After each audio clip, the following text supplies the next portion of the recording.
Namaste and welcome to this presentation on the Asli Shiksha Learning Can Be Fun workshops. These are 2-hour contemplative activity and discussions based workshops for children of 8th standard and above, available in both online and offline modes. Going through these workshops has the following benefits for children. They see that their subjects are actually very interesting. They are motivated to explore school subjects beyond their textbooks.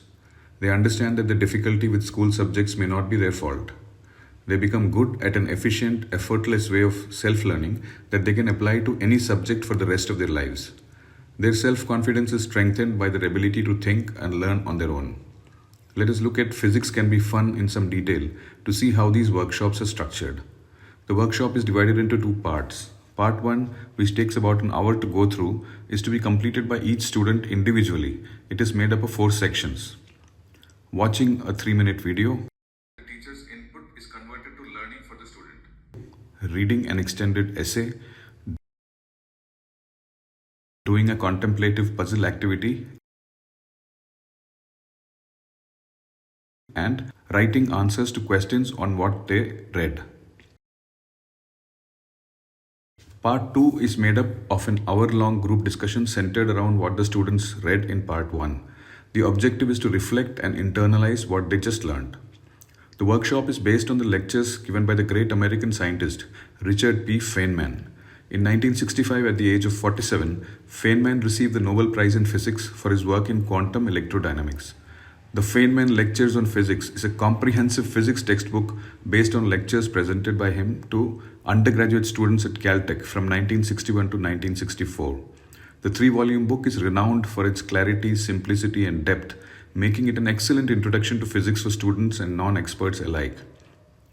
The Physics Can Be Fun workshop is based on Chapter 1 of the Feynman Lectures on Physics. Here he talks about the atomic hypothesis, that all things are made of atoms, little particles that move around in perpetual motion. Based on this idea, he derives many relationships that are visible to us in the world around us. In the workshop, Feynman's words are used directly, with some minor abridgment. There are many schematic diagrams used in Chapter 1 of Lectures on Physics, and Feynman asks the reader to imagine what the diagrams will look like if the molecules are moving around as they do in their liquid or gaseous forms. This is the Asli Shiksha version of the animated representation that shows the interaction of water surface and the air above it. The water molecules are jiggling around in their liquid state. Some of the green-colored nitrogen molecules and the black-colored oxygen molecules that constitute air dissolve in water or leave the water surface. Some water molecules gain extra energy and leave the water and add to the water vapor layer just above the water surface, while some water vapor falls back into the water. Going through the Physics Can Be Fun workshop can be a transformative experience for a student. There are 5 workshops under the Learning Can Be Fun series. Physics can be fun, chemistry can be fun, mathematics can be fun, biology can be fun, and history can be fun. So get in touch with us and enroll your children for all 5 of the Learning Can Be Fun workshops and see them blossom into confident learners.